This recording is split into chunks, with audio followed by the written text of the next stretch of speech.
Video ಒಳಗೆ ಹೋಗೋದಕ್ಕಿಂತ ಮುಂಚೆ red ಕಲರಲ್ಲಿ ಕಾಣಿಸ್ತಾ ಇರೋ ಸಬ್ಸ್ಕ್ರೈಬ್ ಬಟನ್ ಮೇಲೆ ಕ್ಲಿಕ್ ಮಾಡಿ, ಹಾಗೆ ಪಕ್ಕದಲ್ಲಿರೋ ಬೆಲ್ ಐಕಾನ್ ಮೇಲೆ ಪ್ರೆಸ್ ಮಾಡಿ.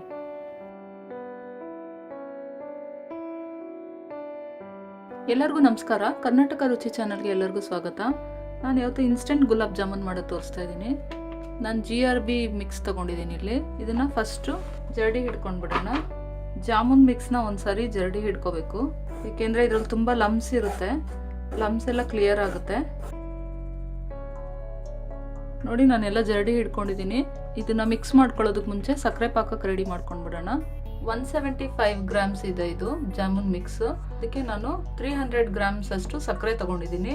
ಜಾಮೂನ್ ಮಿಕ್ಸ್ಗಿಂತ ಡಬಲ್ ಅಷ್ಟು ಸಕ್ಕರೆ ತಗೋಬೇಕು ನಾವು ಜಾಮೂನ್ ಮಾಡುವಾಗ. 300 ಗ್ರಾಮ್ಸ್ಗೆ 200 ml ಅಷ್ಟು ನೀರು ಹಾಕೊಳ್ತಾ ಇದ್ದೀನಿ. ಇವಾಗ ನಾನು ಸ್ಟವ್ ಹಚ್ಕೊಂಡಿದ್ದೀನಿ.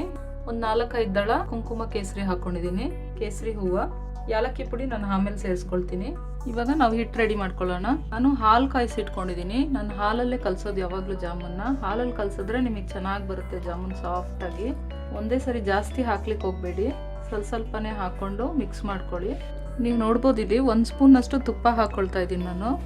ತುಪ್ಪ ಹಾಕೊಂಡ್ರು ಅಷ್ಟೇ ಜಾಮೂನ್ ಫ್ಲೇವರ್ ಚೆನ್ನಾಗಿ ಬರುತ್ತೆ. ತುಪ್ಪದಲ್ಲಿ ಕರಿಯೋಕ್ಕಾದ್ರೆ ತುಪ್ಪದಲ್ಲೇ ಕರಿಬೋದು, ಇಲ್ಲಾಂದ್ರೆ ಈ ತರ 1-2 ಸ್ಪೂನ್ ತುಪ್ಪ ಸೇರಿಸ್ಕೊಂಡ್ರೆ ಸಾಕು.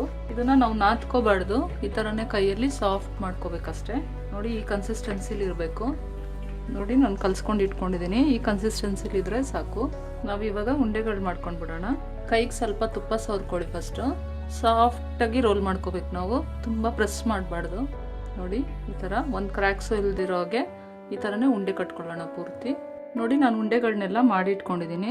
ಈ ಥರ ಉಂಡೆಗಳು ಮಾಡಿ ಇಟ್ಕೋಬೇಕು. ಸ್ವಲ್ಪ ಅಂಟು ಪಾಕ ಬರಬೇಕು, ಈ ಥರ ಅಂಟಬೇಕು ಕೈ. ಪಾಕ ರೆಡಿ ಇದೆ. ನಾನು ಇದನ್ನು ಆ ಕಡೆ ಶಿಫ್ಟ್ ಮಾಡ್ಕೊಳ್ತೀನಿ. ನೋಡಿ, ನಾನು ಎಣ್ಣೆ ಇಟ್ಕೊಂಡಿದ್ದೀನಿ. ಎಣ್ಣೆ ಸ್ವಲ್ಪ ಬಿಸಿ ಆಗಲಿ. ಚೆನ್ನಾಗಿ ಕಾಯ್ದ್ಮೇಲೆ ನಾವು ಜಾಮೂನ್ ಫ್ರೈ ಮಾಡಿ ತಗೊಳ್ಳೋಣ.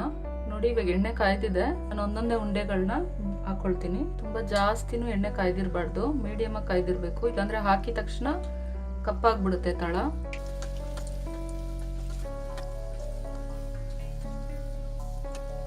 ನೋಡಿ, ಇವಾಗ ಜಾಮೂನ್ ಉಂಡೆ ರೆಡಿ ಆಗಿದೆ. ಇವಾಗ ನಾನು ಇದನ್ನ ತೆಗ್ದಿಟ್ಕೊಳ್ತೀನಿ. ಸಣ್ಣ ಉರಿಲೇ ಬೇಯಿಸ್ಕೊಳ್ಳಿ, ಇಲ್ಲಾಂದ್ರೆ ಒಳಗೆಲ್ಲ ಬೇಯೋದಿಲ್ಲ. ನೋಡಿ, ನಾನೆಲ್ಲ ಜಾಮೂನು ಕರ್ದು ತಗೊಂಡಿದ್ದೀನಿ. ಇವಾಗ ನಾವು ಸಕ್ಕರೆ ಪಾಕ ಮಾಡಿ ಇಟ್ಕೊಂಡ್ವಲ್ಲ, ನಾನು ಇದ್ರೊಳಗಡೆ ಎಲ್ಲ ಹಾಕ್ಕೊಂಡು ಈ ಥರ ಒಂದ್ಸರಿ ಶೇಕ್ ಮಾಡ್ಕೋಬೇಕು.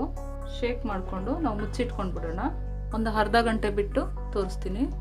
ನೋಡಿ, ನಾನೊಂದು ಅರ್ಧ ಗಂಟೆ ಬಿಟ್ಟಿದ್ದೀನಿ. ಚೆನ್ನಾಗಿ ಊರ್ಕೊಂಡಿದೆ. ಇವಾಗ ನೀವು ನೋಡ್ಬೋದು, ಇಲ್ಲಿ ಎಷ್ಟು ಚೆನ್ನಾಗಾಗಿದೆ ನೋಡಿ, ಎಷ್ಟು ಸಾಫ್ಟಾಗಿ ಫುಲ್ಲಾಗಿ ಜ್ಯೂಸ್ ಎಲ್ಲ ಚೆನ್ನಾಗಿ ಹಿಡ್ಕೊಂಡಿದೆ. ಬರೀ ಅರ್ಧ ಗಂಟೆ ಬಿಟ್ಟಿದ್ದೀನಿ ಅಷ್ಟೇ. ಇದನ್ನ ಇನ್ನೂ 1 ಅವರ್ ಆ ಥರ ಎಲ್ಲ ಬಿಟ್ಟರೆ ಇನ್ನೂ ಚೆನ್ನಾಗಾಗುತ್ತೆ ಇದು. ನೀವು ಇನ್ನೂ ಟೈಮ್ ಇದ್ದರೆ ಇನ್ನೊಂದು ಸ್ವಲ್ಪ ಜಾಸ್ತಿ ಬಿಟ್ಕೊಳ್ಳಿ. ಈ ವಿಡಿಯೋ ನಿಮ್ಗೆ ಇಷ್ಟ ಆಗಿದ್ರೆ ಲೈಕ್ ಬಟನ್ ಮೇಲೆ ಕ್ಲಿಕ್ ಮಾಡಿ, ಕಾಮೆಂಟ್ಸ್ ಮಾಡಿ, ನನಗೆ ಸಬ್ಸ್ಕ್ರೈಬ್ ಮಾಡಿ ನನ್ನ ಚಾನಲ್ನ. ಬೆಲ್ ಐಕಾನ್ ಪ್ರೆಸ್ ಮಾಡೋದನ್ನ ಮರಿಬೇಡಿ. ನೀವು ಬೆಲ್ ಐಕಾನ್ ಪ್ರೆಸ್ ಮಾಡೋದ್ರಿಂದ ನಾನು ಮಾಡೋ ಹೊಸ ರೆಸಿಪೀಸ್ ನೋಟಿಫಿಕೇಶನ್ ನಿಮಗೆ ಬರುತ್ತೆ. ನಿಮ್ಮ ಫ್ರೆಂಡ್ಸ್ ಆ್ಯಂಡ್ ರಿಲೇಟಿವ್ಸ್ಗೆ ಶೇರ್ ಮಾಡಿ ಫ್ರೆಂಡ್ಸ್. Thank you.